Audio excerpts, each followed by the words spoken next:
Good evening and welcome to this special edition of Diaspora Weekly.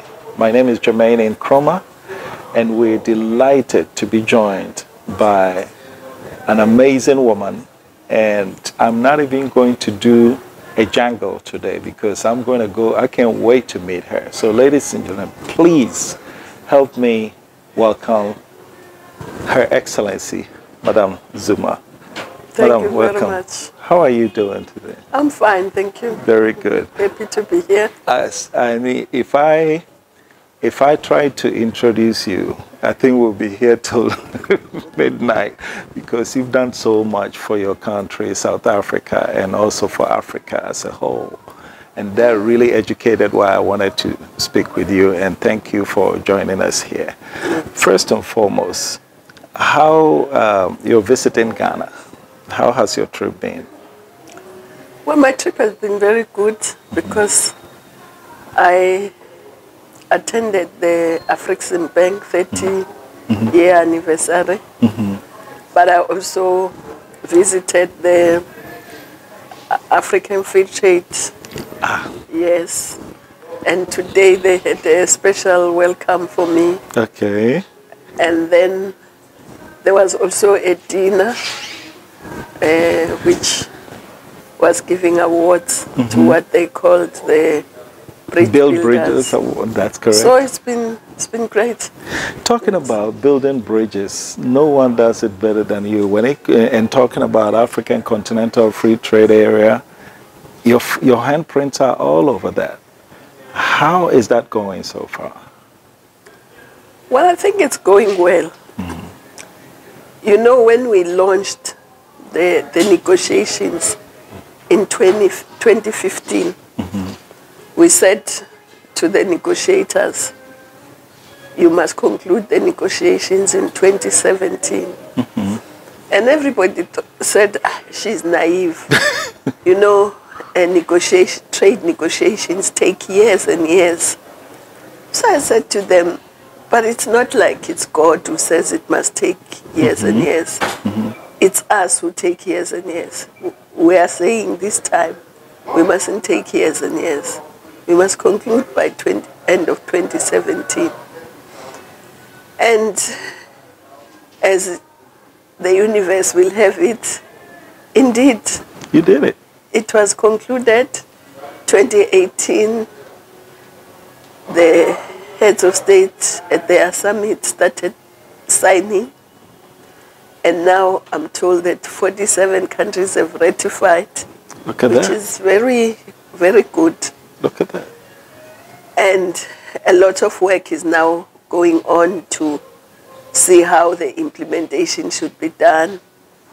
They are talking about payment systems that may not necessarily be dollar-based, but using our own currency somehow. We're looking at different areas like youth, women, how are they going to take advantage of this free trade. There are countries who are already piloting it. So I think it's going well, but we need to push the momentum. Okay. So that we can start trading fully. Okay. Amongst ourselves, because we're the only region that wasn't trading sufficiently with itself. Doesn't matter where you go. If you ask any country in Asia, who's your biggest trading partner, they'll name a country in Asia. Right. Europe, they'll name a country in the EU or the EU itself. The US will probably say Mexico and so on. But here, they'll mention countries that are across the oceans. That's not right. It's not right. Yes. So it's very important that we really trade amongst ourselves. And of course, then we trade with the world. Okay. But then the question is, what do we trade? We cannot trade raw materials amongst ourselves. We should be manufacturing, and we should be trading manufactured goods. Okay. And that's what I'm hoping will happen. Okay. Because if we trade in raw material, then it's useless. Absolutely. Yeah. Yes. So that's really what we are looking at. Very good. So it seemed to me one of the biggest hurdles will be the payment systems, like you said. But have we also thought about the paradigm shift that needs to take place, so that if I'm in Ghana, I should appreciate the made in Senegal product just as much as I would appreciate made in America or anything? That paradigm, do you think we're there yet? We'll get there. Okay. We may not be there yet, okay, but we'll get there, because the goods that will be sold here will probably be more useful to us than the things we get outside. Okay. Of course, we'll still trade with the rest of the world. Right. But it would be much more important to appreciate things that we make ourselves. Okay. And that's what happens everywhere. Okay. But for that to happen, you are right that there must be a paradigm shift. Right. We must begin to appreciate who we are. Absolutely. And where were we before the colonizers came? Because we tend to look at our history in a very narrow way. We tend to look at it from slavery and colonization as though we didn't exist before. Yeah. And if you look at who we were before, then that paradigm shift would be much easier. Because then we know we've been there before. Okay. We were interrupted. Absolutely. Absolutely. But if we just start with colonization, we just think we are colonized people who are not capable of anything. And yet we are capable of a lot. Okay. Everything. Okay. You did the negotiation under your leadership. When people were saying that the negotiations would take many years, under your leadership, you got it done within 3 years. Now that it's been launched and we're looking at the dynamics, do you think the mindset is currently, the mindset exists at AU Commission that these dynamics can also be overcome or put in place within that relatively short period of time? Well, I think what also assisted us was that we had champions, heads of state who were championing different things. So we also had a champion for the African free trade. Okay. And he made sure also that the timelines must be kept. So I think having done that must tell us that if we focus our minds on something, we can do it. Absolutely. We still need those champions because they are able to rally other heads of state. Okay. They are able to rally ministers working with the AU Commission. So, yes, the dynamics may not be the same, but I think it's still possible to support the champions and support the AU.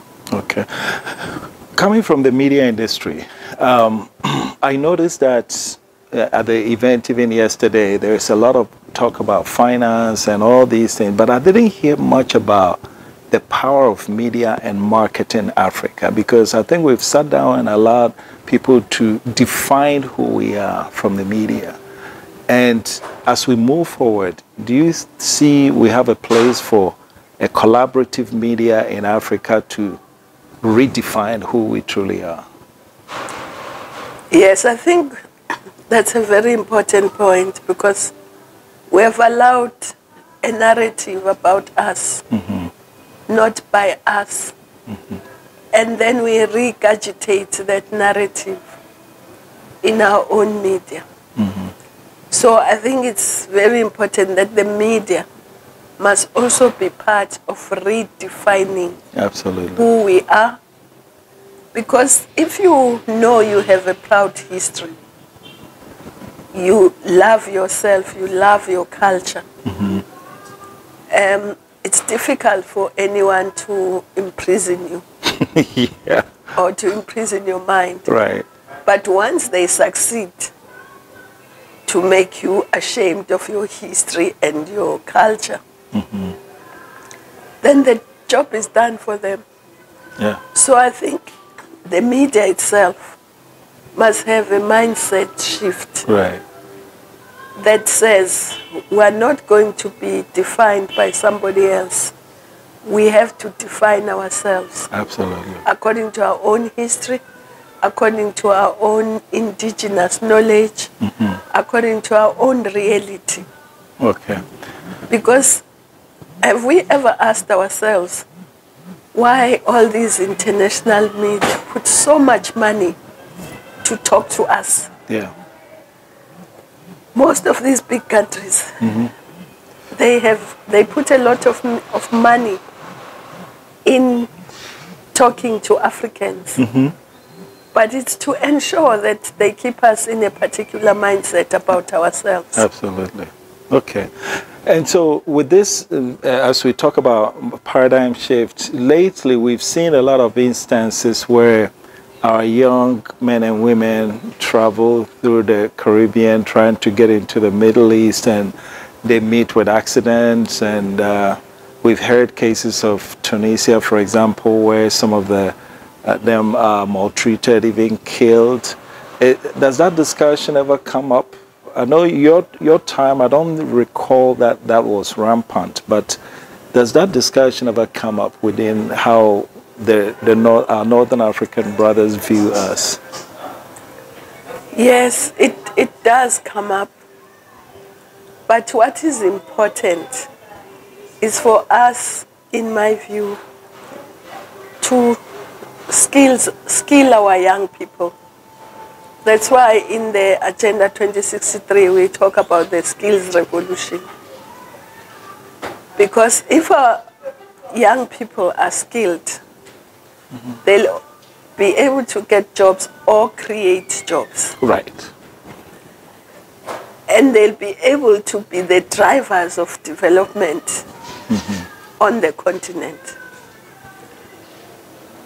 And that's why it's so important to really develop our continent, because at the moment we have a paradox of a rich Africa and poor Africans. Wow. Please repeat that again. A paradox of rich Africa and poor Africans. That is sad. And as long as it's like that, then young people will leave the continent. Okay. Not out of choice, but out of desperation. Right. And that's what's causing all this. But if we really change that around, and they find opportunities to drive the continental development, they will not be risking their lives across the Mediterranean. Yeah. They will only go to Europe when they choose to. Yeah.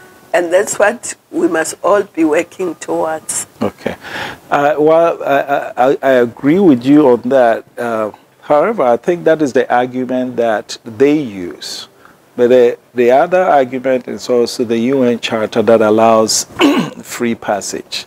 Because in as much as we may go there in our numbers, but the fact remains that some of them also migrate here. And when they are on our soil, we treat them very well. Yes, I think we as Africans are very humane. Yeah. We love humanity, but we've been taken advantage of. We have been taken advantage of because, as you know, they took us as slaves, and some of us, they didn't take us away as slaves, but they enslaved us in our own countries. Absolutely. And they enslaved not only us physically, but they enslaved mentally. And that's why I keep talking about a paradigm shift, so that that mental slavery is shifted. Because if you don't shift the mental slavery, then you can remove the physical slavery. Yeah, and it'll still be there. And it still be there. Yeah. So it's very important that we really have this paradigm shift.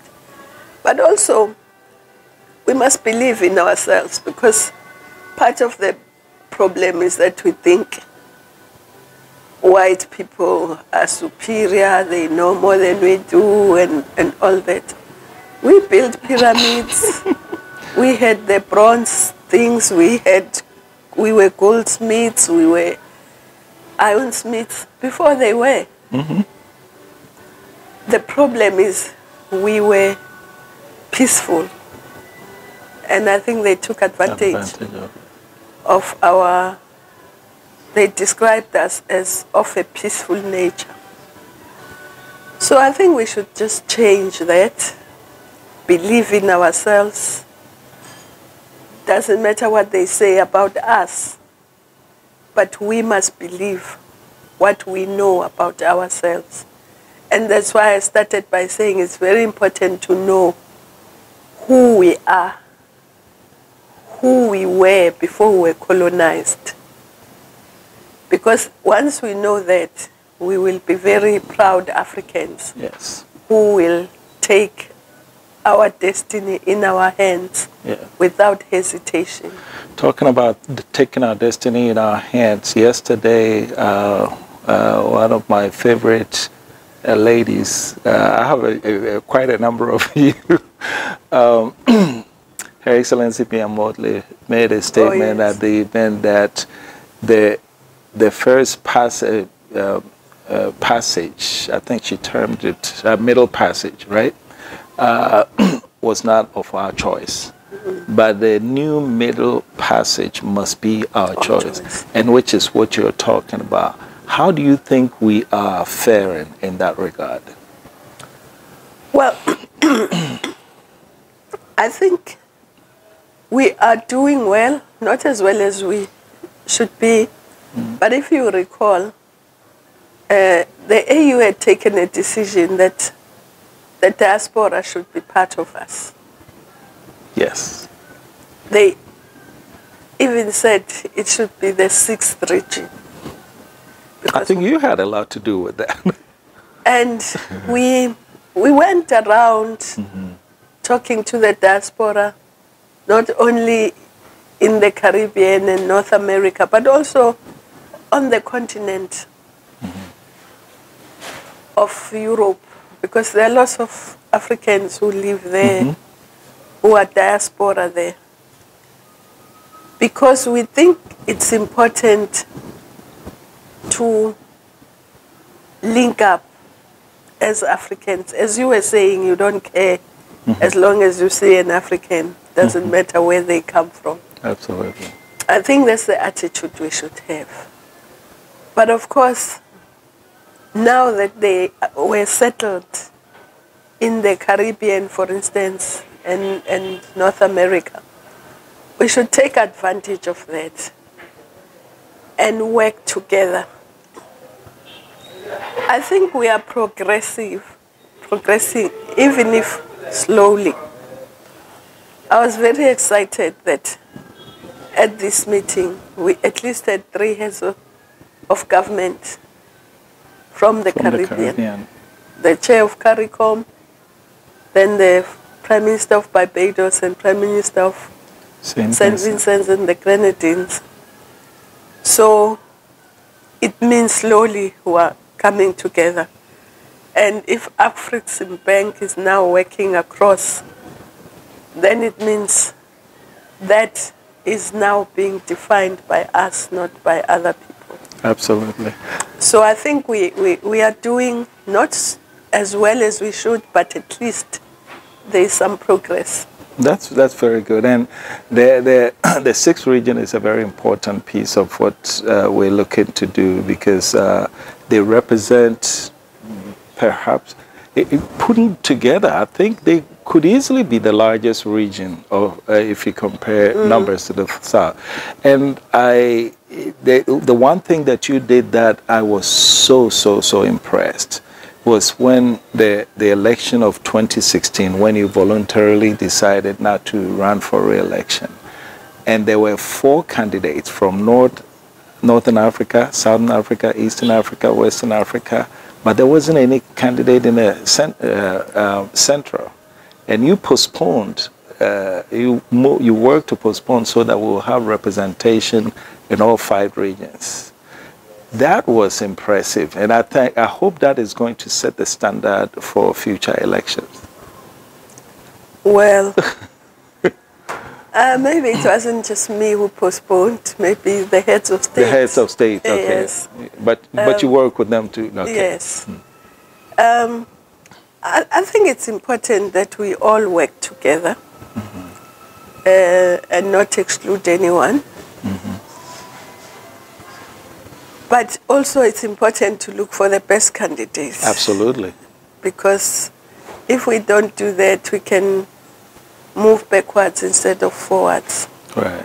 So it's very important that when we look, we should try and get the best amongst us. Okay. As our anthem says, we must give the best we have to Africa. Okay. That's good. Yes. That's good. So now that the 6th region, I don't know how far they've come to being a part, a fully integral part of the AU, but when you look in the future, just as they postponed it to make sure there are candidates from all 5 regions, when you look in the future, do you see potentially a candidate for AU chair from the 6th region? Yeah, why not? Okay. If we say we're one, why not? Exactly. Okay. And B, okay. I wouldn't have a problem with that. Okay. But it will also just show that we're truly integrating, not only amongst ourselves on the mainland, but we're also integrating with the diaspora. Very good. Final point is women's empowerment. You have been a trailblazer. You have been a champion of women's empowerment. What drives you in that regard? Many things. I think from where I sit, women are really the pillar of families. They are a pillar of communities. They are a pillar of society. So I often wonder why we want to look down upon women, why we don't want to empower women. Because everything, every science, everything tells us we must empower women. If we want to reach our full potential in terms of socio-economic, cultural development, we have to make sure that women are empowered. When you give women equal opportunities, they do well.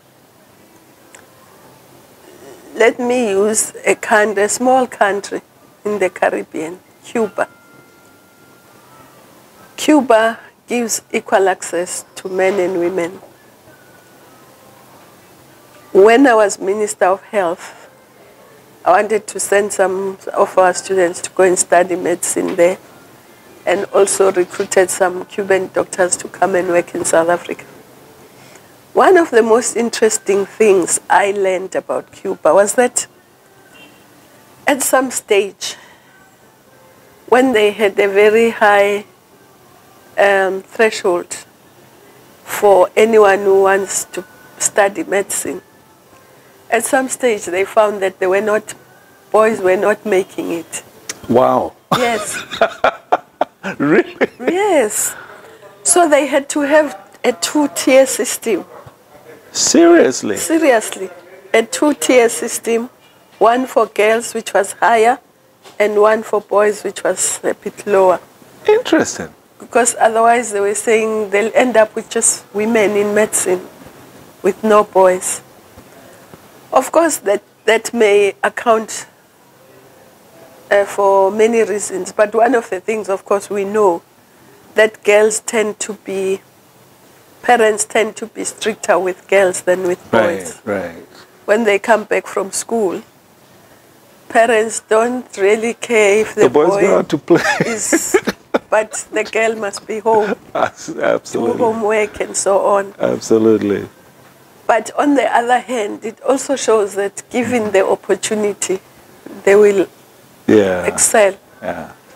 We also know that companies that have women in their higher echelons are more competitive.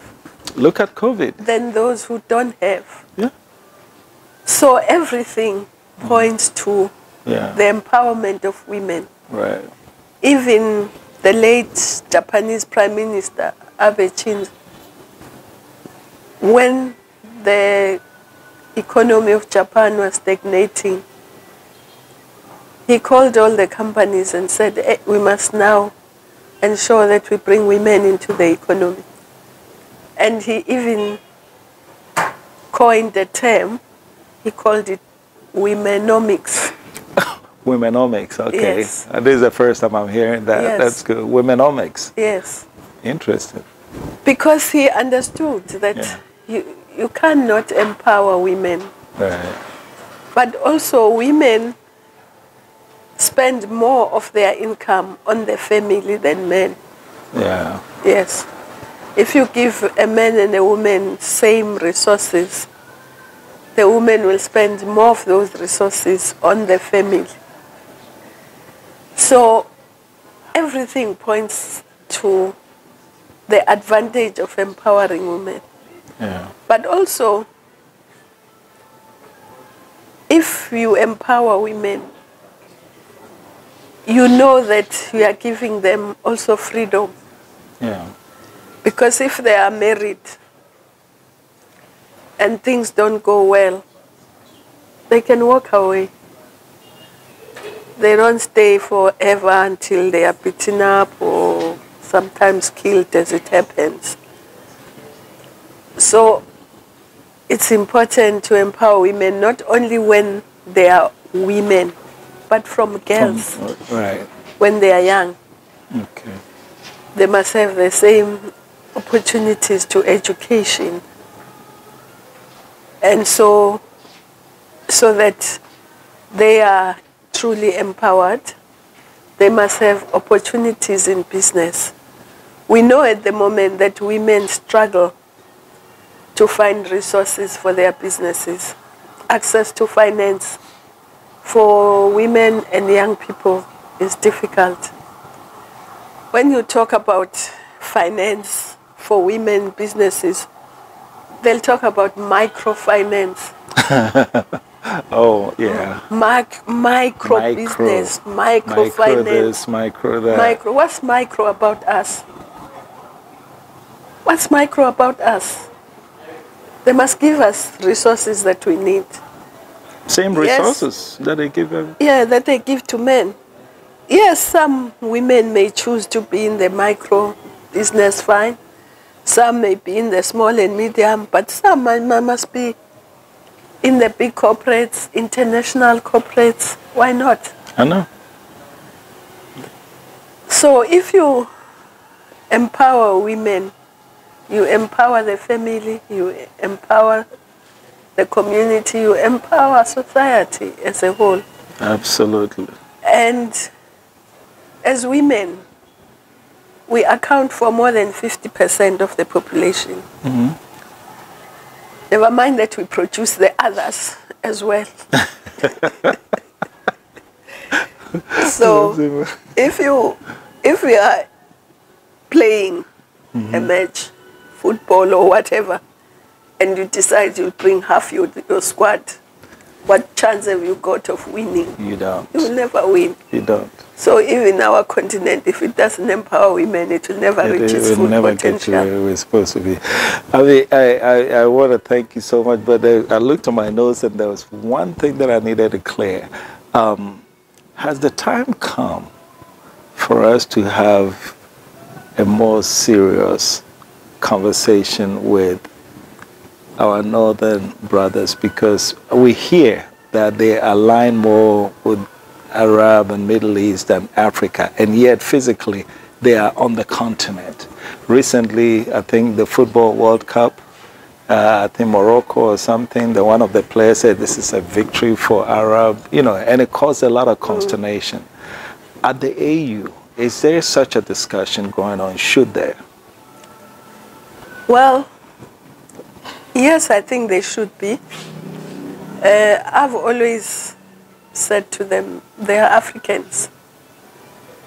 And if God wanted them to be something else, he would have put them somewhere else. I haven't thought about that. That's a good one. And I sometimes joke with my Egyptian colleagues and say, if God wanted you to be Arabs, Nile would not have been your lifeline. Exactly. Your lifeline comes from Africa. You are Africans. Yes. But some of them understand that they are really Africans. But sometimes it's not of their making. Sometimes even the other continents, the US and others, they treat them differently, as though they are not Africans, which is not good. They must treat us all the same. We're all Africans. So sometimes they entrench that idea by treating them differently compared to us. Thank you so much. Your closing comments to our viewers. Well, thank you very much. I think the most important thing is that as Africans, we must work together. We must be united.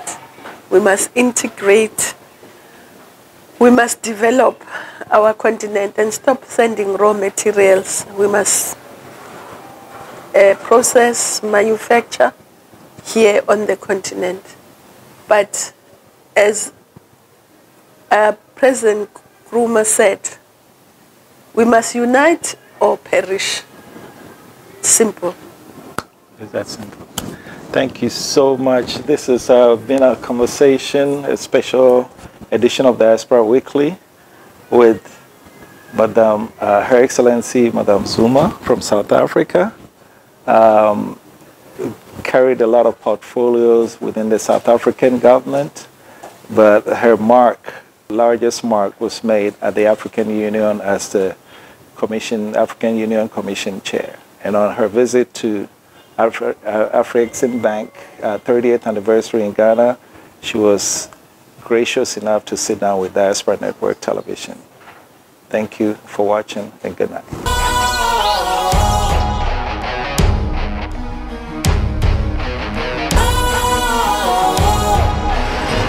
What's cool, fresh and trendy with a new look? Makes you feel real good, that refreshing vibe. Satisfies you right just the way you like. Do you know? Do you know? Do you know? Ain't gotta do it alone. Specialized makes you glow. Anytime, anywhere. Specialized, feel different. Always think specialized.